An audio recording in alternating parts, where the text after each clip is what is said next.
a window to the season. Gates are back, and they're racing away. Underworld came out very eager, but under restraint now as One Stripe goes off to be the leader. On the outside, a Snow Pilot.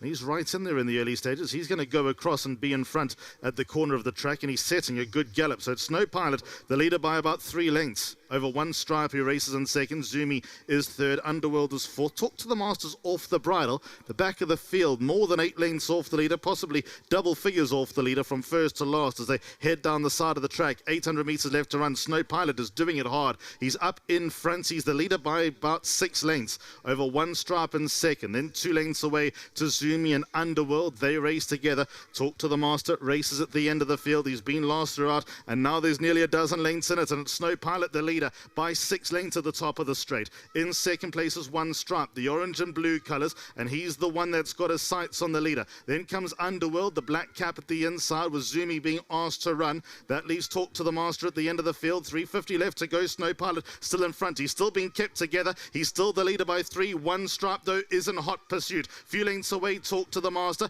Underworld and Zumi are beaten, but it's Snow Pilot the leader by 2. One Stripe is left to do the chasing. Snow Pilot got first run. One Stripe closing the deficit, but closing it too late. Snow Pilot won from start to finish. Second went the way of One Stripe, Talk to the Master, and then came Underworld. Also on track for big prizes potentially this Cape Summer. With a horse rated 120, his path is pretty easy to plot. But this progress plate was put on at the last minute when the 3-year-old version didn't stand up, and Snow Pilot took it, that advantage, with both hands.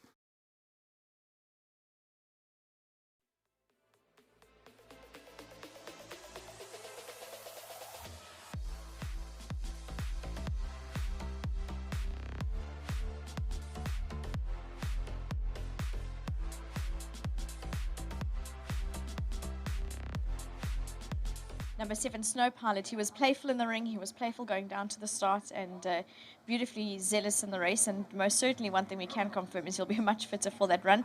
Richard Free standing in the wings, and he'll come and join me. They're all having a good chat here. I think everyone's very excited. It's nice to have a great vibe once a good horse is run and won, even though it's his prep run. But there you go, Richard. Richard's on his way. I said it's quite nice. There's a great atmosphere. Everyone's chatting, confirming what they've just seen. But how did that feel? Well, yeah, we're talking game plan and what's the story for the future. But lovely horse, big boy.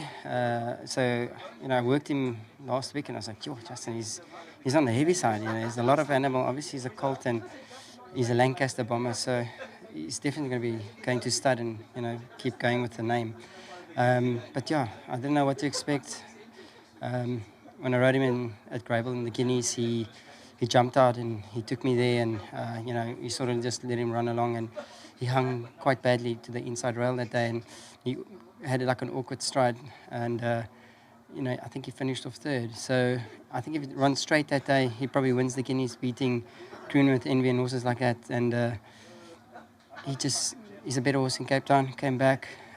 Obviously, this was just part of the prep, and you had to be nervous of One Stripe. He's a beautiful looking horse, and my horse jumped out, and at the 1,000-meter pole he started rocketing with me, and I said, well, there's nothing I can do. I'm just going to be fighting this giant of a horse, and I just let him roll. And I waited for him to start getting tired, and when I went past the last furlong pole, he started laying down, and I was like, okay, now I'm going to pick you up and let's go to work. And he tightened up, and he kept persevering, and he won a good race. So it's weird seeing a Group 1 horse running in a race like this.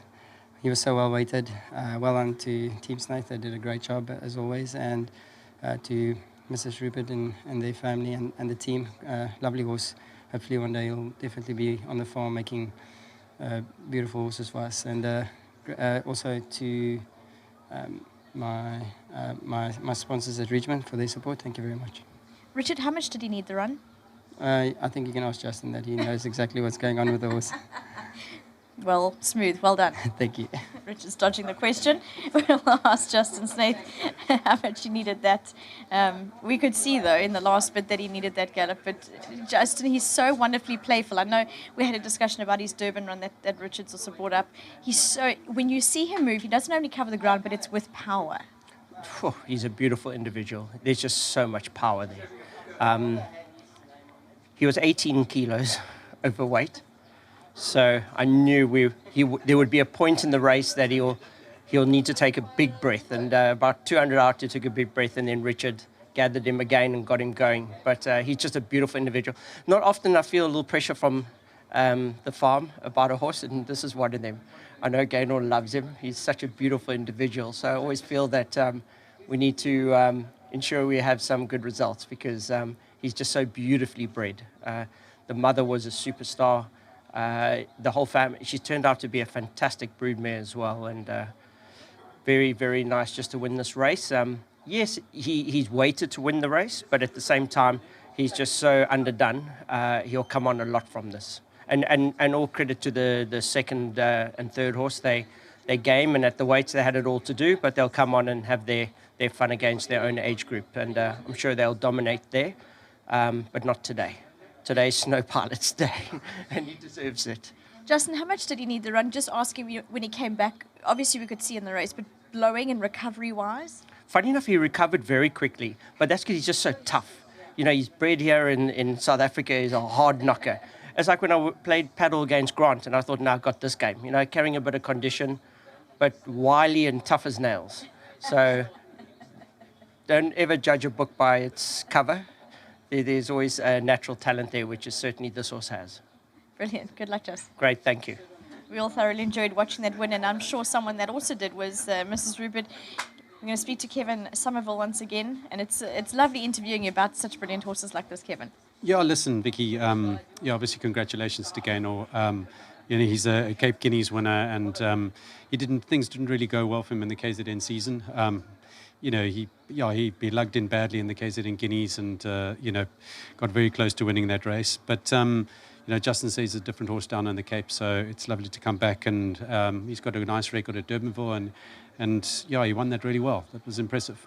It was indeed. We thoroughly enjoyed that. So I could see you all busy chatting and making all the plans, and we're looking forward to the summer season. I hope you are too. Yeah, very much so. Listen, it's just nice to have a big horse like this back. A Group 1 winner out of a mare like that. Is exciting. Hopefully we can give a proper go in the races leading up. So looking forward to it. Indeed, well done. Thank you, Vicky. Lovely. Thank you very much to Kevin Somerville. Well done to Drakensberg, Mrs. Gaynor, Rupert, Snow Pilot. It was really great to watch that. And as Justin rightfully said, taking nothing away from the second and third place horses, they most certainly put in a game run. Just as at Snow Pilot, I think doing all that galloping up front really made them work for it. So good win. Looking forward to what's to come. So exciting times ahead. You can see the atmosphere is changing as we're heading into the summer season.